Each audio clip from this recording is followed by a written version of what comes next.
Another fascinating American writer who just passed away about 5 years ago, Kurt Vonnegut. Who didn't read Kurt Vonnegut in high school? I mean, not one of us probably missed that, right? Kurt Vonnegut Jr. Lived from 1922 to 2007. Was a 20th century American writer. Lived to the age of 84, by the way.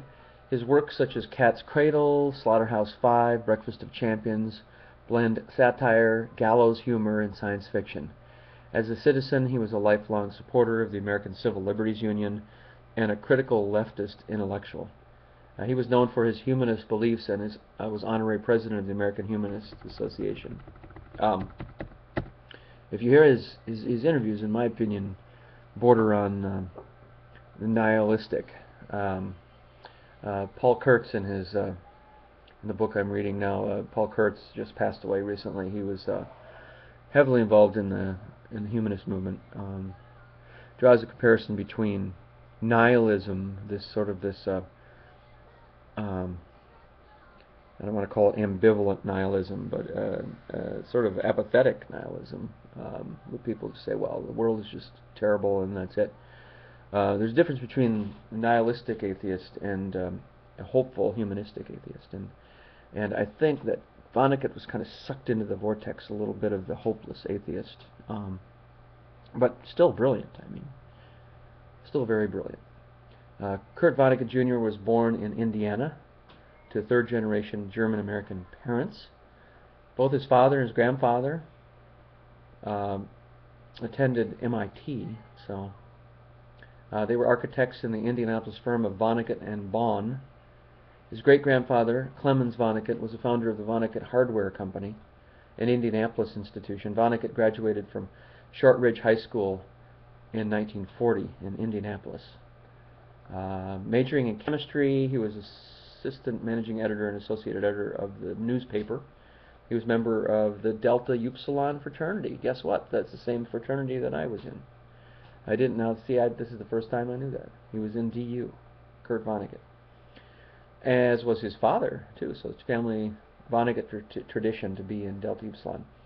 On Mother's Day in 1944, when Vonnegut was 21, his mother committed suicide with sleeping pills. I can't imagine that. That may have contributed, by the way, to his pessimism. As we saw Christopher Hitchens, I think there was a certain bitterness that happened when his mother committed suicide as well. So these tragedies can still be wellsprings of genius with writers. It can urge them to take little different directions. Kurt Vonnegut's experience as a soldier and prisoner of war had a profound influence on his later work. As a private with the 423rd Infantry Regiment, Vonnegut was captured during the Battle of the Bulge in 1944, after the 106th was cut off from the rest of the Courtney Hodges 1st Army. The other American divisions on our flanks managed to pull out. We were obliged to stay and fight. Bayonets are not much good against tanks, he says. He was imprisoned in Dresden, and Vonnegut was chosen as a leader of the POWs because he spoke some German. After telling the German guards just what I was going to do to them when the Russians came, he was beaten and had his leader position taken away. While a prisoner, he witnessed the firebombing of Dresden in 1945, which destroyed most of the city. Can you imagine witnessing that? It would be just awful. So he was a graduate student in anthropology and worked at the City News Bureau of Chicago. So he worked as a news guy too, which is kind of cool, huh? I didn't know that either. Vonnegut admitted that he was a poor anthropology student, with one professor remarking that some of the students were going to be professional anthropologists, but he was not one of them. So he sort of had this radical bent, and I remember sort of this raving, angry atheist type of, he had this, I don't know what it is. I had a professor at Ripon College who was called the radical communist, Dr. Cole, and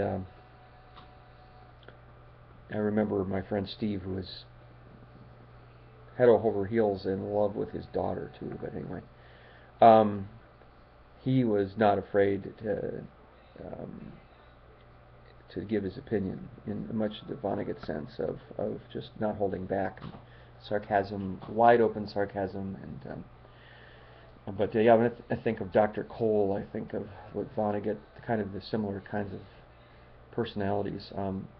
I remember being in Dr. Cole's office, and this is getting a little bit off subject, but I was kind of in a funk, in a very careful state as a college freshman, and didn't want to risk anything, and I didn't want to talk in class. And he says, "Well, let's take a look at the Byzantine Empire. I want you to just close the book and just describe it for me." And I couldn't do it, and I think it wasn't that I couldn't do it as much as I just couldn't change my way of discourse to more of an assertive discourse. And I still struggled much through college with that, not really expressing my opinion, even though I have the intellect. It was the organizing of the intellect which was very tough. Anyway, so that gets off the subject. But Dr. Cole, and much like Vonnegut does in his writing, he just blatantly says, "Here's what's going on." And in the same way, Dr. Cole said, here's what's going on with you. You just need to interact more. That's it. So a little bit of, just thinking back, and of course, you want to change everything, but I turned out okay. I think I turned out okay. Ask my wife, it might be a different story. So the author's name appears in print as Kurt Vonnegut Jr. I sort of digressed with the Dr. Cole stuff. He raised 7 children, 3 from his first marriage, 3 from his sister Alice's 4 children. So he had quite a few kids too. Let's see. He's a lifelong smoker too. So smoked unfiltered Pall Malls, a habit he referred to as a classy way to commit suicide. Oh man, see that was his sarcasm. It just was not even in tune with the concept of health because of his ego, apparently. He died in 2007 after falling down a flight of stairs in his home and suffering a massive head trauma. See, I didn't know that. I thought it was like cancer or something, but he actually died from falling down the stairs. In 1999, an asteroid was named in Vonnegut's honor, called 25399 Vonnegut. Isn't that interesting? So his writing career was long and interesting. I certainly don't have time in this diatribe to talk about everything. But Vonnegut, his politics were far left, was deeply influenced by socialist labor leaders, especially Indiana natives, Powers Hapgood and Eugene Debs. He frequently quoted them in his work. He named characters after both Debs and Russian communist leader Leon Trotsky. He was a lifetime member of the American Civil Liberties Union, was featured in a print advertisement for them. In 1968, he signed the Writers and Editors War Tax Protest Pledge, vowing to refuse tax payments in protest of the Vietnam War. So he was a radical, kind of like Dr. Cole at college. He was like the angry bear, the radical communist type of character. Vonnegut frequently addressed moral and political issues, but rarely dealt with specific political figures until after his retirement from fiction. So the downfall of Walter Starbuck, a minor Nixon administration bureaucrat who's the narrator and main character in Jailbird, would not have occurred but for the Watergate scandal. The focus is not on the administration. His collection, God Bless You, Dr. Kevorkian, referenced controversial assisted suicide proponent Jack Kevorkian. So he wasn't afraid to poke in at any subject at all, even suicide, assisted suicide. With his columns for In These Times, he began an attack on the Bush administration and the Iraq War by saying our leaders are power-drunk chimpanzees and I'm in danger of wrecking the morale of our soldiers fighting and dying in the Middle East. Their morale, like so many bodies, is already shot to pieces. They are being treated as I never was, like toys a rich kid got for Christmas. In These Times quoted him as saying the only difference between Hitler and Bush is that Hitler was elected. In 2003 interview, Vonnegut said, I feel that our country, for whose constitution I fought for in a just war, might as well have been invaded by Martians and body snatchers. Sometimes I wish I had been. But what has happened, though, is that it has been taken over by means of the sleaziest low-comedy Keystone Cop-style coup d'etat imaginable, and those now in charge of the federal government are upper-crust C students who know no history, know no geography, plus not-so-closeted white supremacists, aka Christians, and plus frightening psychopath personalities. When asked how he was doing at the start of a 2003 interview, he replied, "I'm mad about being old, and I'm mad about being American. Apart from that, I'm okay." So again, this is the optimism that the pessimism rather that he exuded. No optimism, right? In 2006 interview with Rolling Stone, stated it's not surprising that he disdains everything about the Iraq War. The very notion of more than 2,500 U.S. soldiers have been killed in what he sees as an unnecessary conflict makes him groan. Honestly, I wish Nixon were president. Vonnegut laments, Bush is so ignorant. And yeah, I would have to agree that Nixon was much more intelligent than Bush, but probably more sinister too. Though he was the dissident to the end, a dissident to the end, just like Dr. Cole was, right? Vonnegut held a bleak view on the power of artists to change during the Vietnam War. He told an interviewer in 2003, every respectable artist in the country was against the war. It was like a laser beam. We were all aimed in the same direction. The power of this weapon turns out to be that of a custard pie dropped from a stepladder 6 feet high. So what about religion? This is the most interesting part of Vonnegut. He was descended from a family of German freethinkers who were skeptical of conventional religious beliefs. His great-grandfather Clemens Vonnegut had authored a free thought book titled Instruction in Morals, as well as an address for his own funeral in which he denied the existence of God and afterlife and Christian doctrines about sin and salvation. Vonnegut reproduced his great-grandfather's funeral address in his book Palm Sunday and identified these free thought views as his ancestral religion, declaring it a mystery as to how it was passed on to him. Vonnegut described himself variously, that is, as skeptic, humanist, freethinker, Unitarian, Universalist, agnostic, atheist.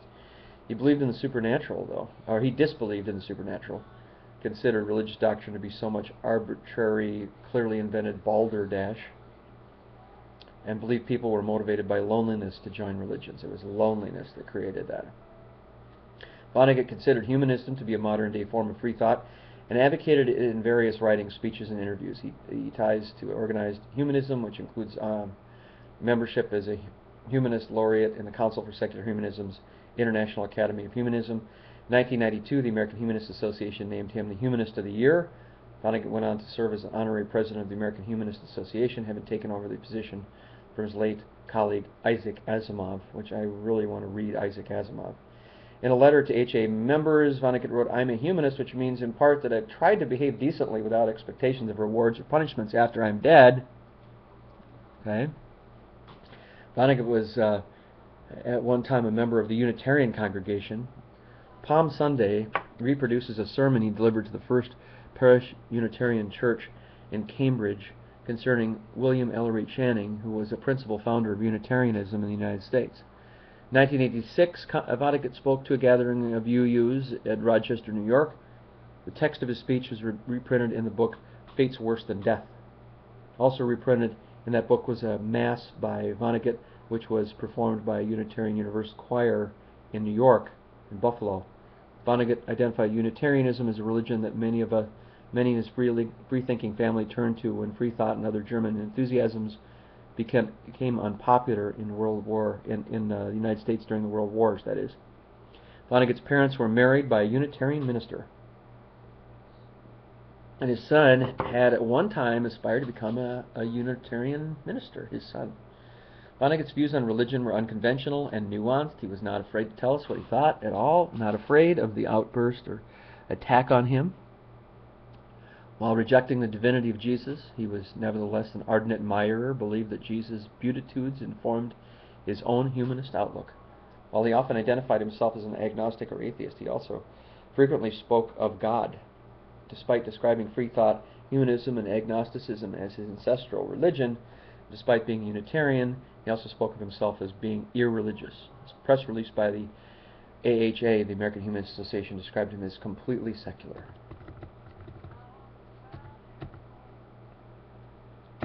So there we go. And by the way, in his one of his books called Bagamo Snuffbox, Uncollected Short Fiction, Vonnegut listed 8 rules for writing a short story. So here's some advice if you're a writer. Here, number 1, use the time of a total stranger in such a way that he or she will not feel the time was wasted. Give the reader at least one character he or she can root for.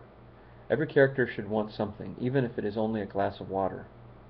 Every sentence must do one of 2 things: reveal character or advance the action. Start as close to the end as possible. Be a sadist. No matter how sweet and innocent your leading characters make awful things happen to them, in order that the reader may see what they are made of. Write to please just one person. If you open a window and make love to the world, so to speak, your story will get pneumonia. So don't try to please all the people all the time. If you think it's good, give your readers as much information as possible, as soon as possible. To hell with suspense.